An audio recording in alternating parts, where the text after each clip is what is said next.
Bonjour à tous,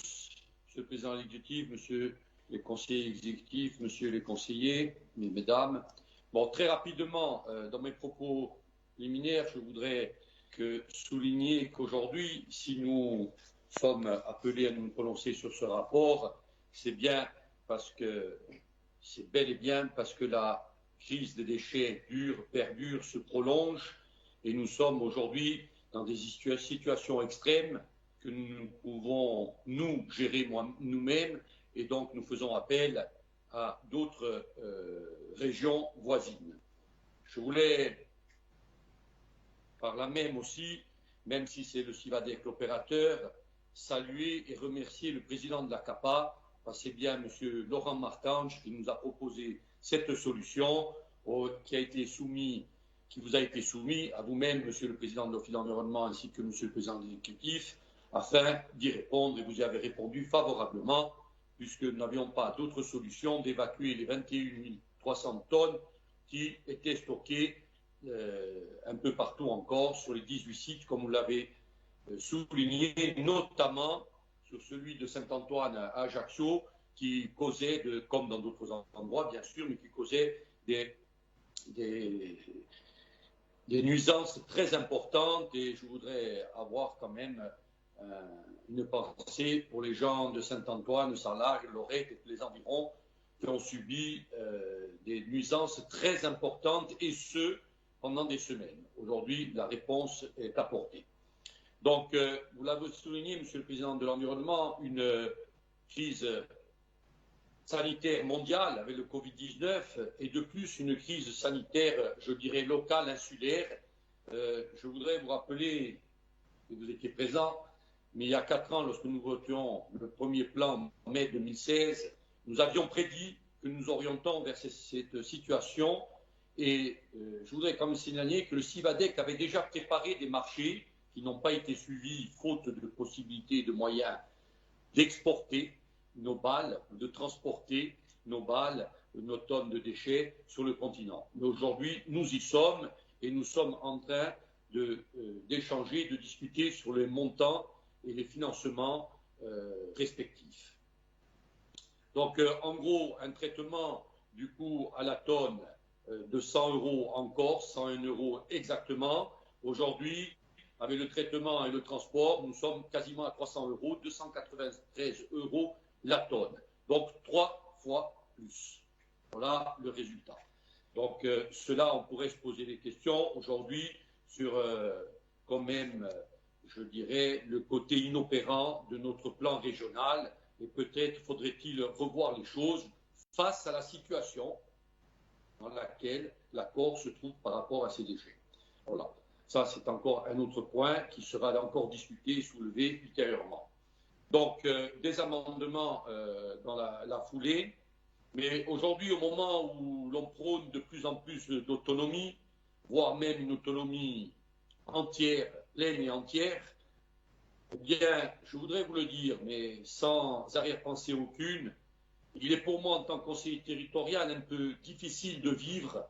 et de savoir que ce que l'on refuse chez nous, notamment au titre sanitaire, eh bien, on l'expédie chez les autres, dans le pays ami, et on est bien content aujourd'hui qu'ils nous débarrassent de nos déchets, que l'on paye certes, mais qu'ils nous débarrassent de nos déchets, et bien heureux, sinon nous serions vraiment, vraiment, à l'heure où nous parlons, peut-être dans une autre situation de crise sanitaire que connaissent les autres régions. Donc, des amendements que je présente dans la foulée, bien évidemment, très rapidement. Le premier amendement, vous l'avez tous sous vos yeux, hein, je pense, concerne tout simplement l'article d'insérer, après l'article 1 de la délibération, missionne le président du conseil exécutif de Corse pour engager une étude relative à la valorisation énergétique des déchets non organiques et non recyclables à la suite des processus de tri et de surtri, bien entendu, étude comparative visant à exposer les différents mécanismes de traitement et les perspectives de valorisation énergétique que chacun d'eux induit. Voilà le premier amendement. Le deuxième amendement, qui est d'ordre financier, qui prend tout simplement, demande à la collectivité, de manière générale, qui prend en charge, qui s'est engagée à prendre en charge les frais de transport, de prendre une partie des frais de traitement, non pas pour le Civadec, non pas pour arranger le Civadec ni le soulager, mais tout simplement pour soulager les EPCI qui elles-mêmes soulageront l'augmentation de la fiscalité et qui soulageront de fait la contribution de chaque Corse. Donc je tiens à le préciser, je ne voudrais pas qu'on rentre dans une polémique là-dessus, parce qu'elle serait inutile et ne serait pas du tout constructive. C'est bien pour soulager les Corses et en direction des Corses. Et le montant qui est demandé lors de cet amendement, vous l'avez sous les yeux, est de 800 000 euros, 800 000 euros pour le traitement. Il correspond tout simplement à la baisse, au vu des évolutions que vous avez évoquées, Monsieur le Président de l'Office d'environnement, du tonnage de 21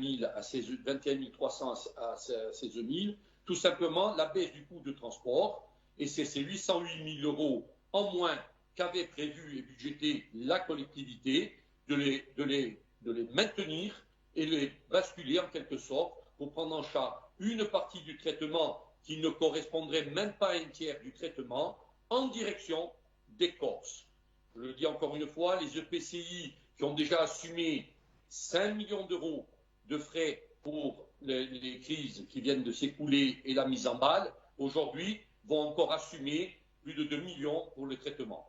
Donc, et ça se répercutera, parce que tout simplement le mécanisme est simple, le Civadec fait la cotisation auprès des EPCI qui elles-mêmes ont les moyens, ou n'ont pas les moyens, ou n'auront plus les moyens, nous l'avions bien dénoncé bien avant, n'auront plus les moyens de faire face à la situation. Et le fonctionnement ne pourra se poursuivre par une augmentation de la fiscalité et donc une pression fiscale auprès des Corses. Donc cet amendement, très rapidement, à la fin du 7e paragraphe de la page du premier rapport, rajouté et contribue au surcoût relatif au traitement assumé majoritairement par le Civadec, je dis bien majoritairement par le Civadec, donc une partie serait prise en charge de la CDC, correspondant donc aux 800 000 euros qui sont en diminution du coût de transport que devait assumer initialement la collectivité de Corse. Au deuxième item, donc non plus 2,9 millions d'euros, mais le remplacer par 3,7 millions, le différentiel étant de 800 000. Et à l'article 2 de la délibération, après le mot reste, est inséré le mot majoritairement, ce qui correspondrait à la prise en charge. À l'article 3 de la délibération, décide d'attribuer une enveloppe financière de 3,7 millions d'euros, 2,9 millions pour en assurer le transport des balles et 0,8 millions d'euros pour contribuer à leur traitement. Et à l'article 4 de la délibération, le montant de 2,9 millions d'euros est remplacé par le montant évidemment suivant de 3,7 millions d'euros. Voilà, je crois que je n'ai pas dépassé mon temps de parole, Monsieur le Président. Je vous en remercie.